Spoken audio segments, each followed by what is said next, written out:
How did they hear about you?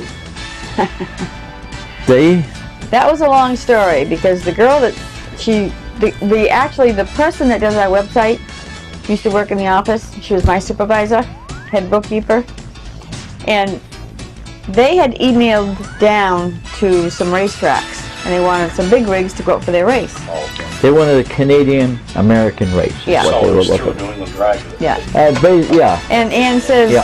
"Hey, come here. Look at this. Why don't you answer them?" I says, "What for?" Nah.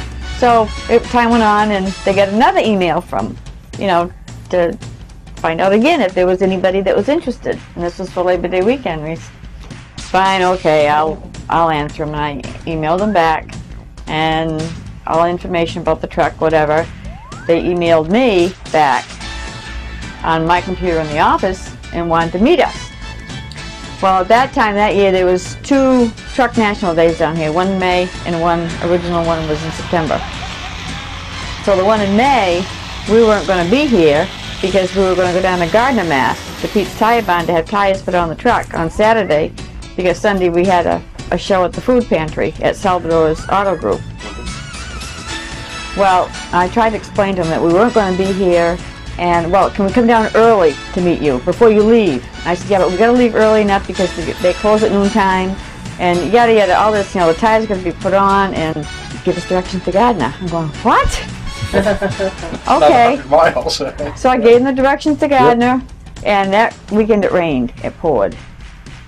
And then Sunday, we had everything there, and one of the guys from Pete's Tire Barn knocking on the trailer door. He said, "Gene, I get some guy from Canada out here?" I said, "You've got to be kidding me."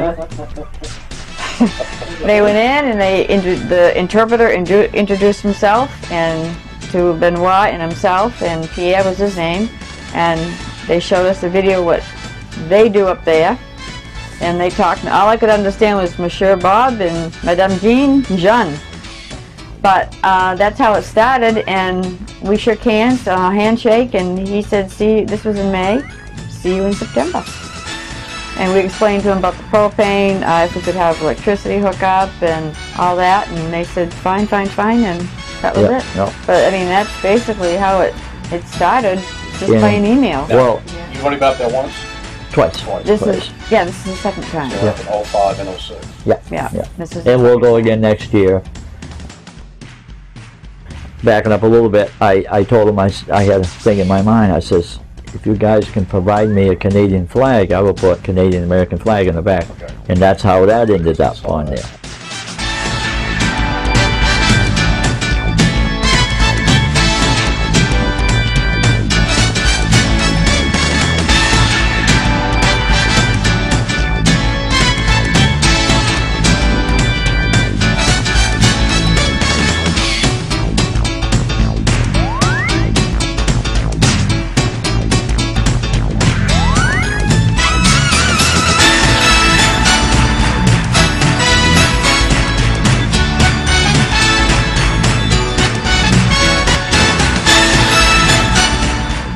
What about a breakdown?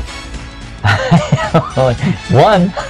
and we've talked about that, but I just wanted to... Yeah, we had one breakdown last year in Canada, St. Joseph de Beauce. We broke a sleeve and lost a piston. And that was the only breakdown we've had. And the only damage done was a piston in the sleeve? Piston in the sleeve. Very lucky. Very fortunate. Yeah.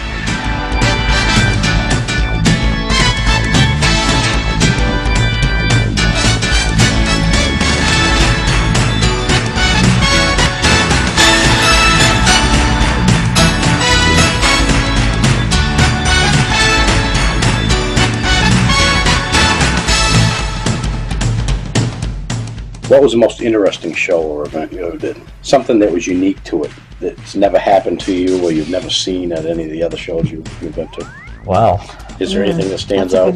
Other than maybe Canada when you lost the piston in the sleeve. Yeah, that was kind of unique. That stands out. That really stands out. We won't forget that for a while. But, well, I think mainly the reason that stands out is because everybody up there in Canada stood by us and helped us. And it's just, they just coming out of the woodwork, and it was like, okay, what do we need?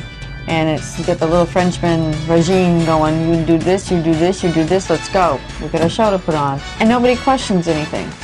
very did well it. orchestrated. Yes, Yeah. yes, they did it, and everything was done, and everybody was happy, and the show went on.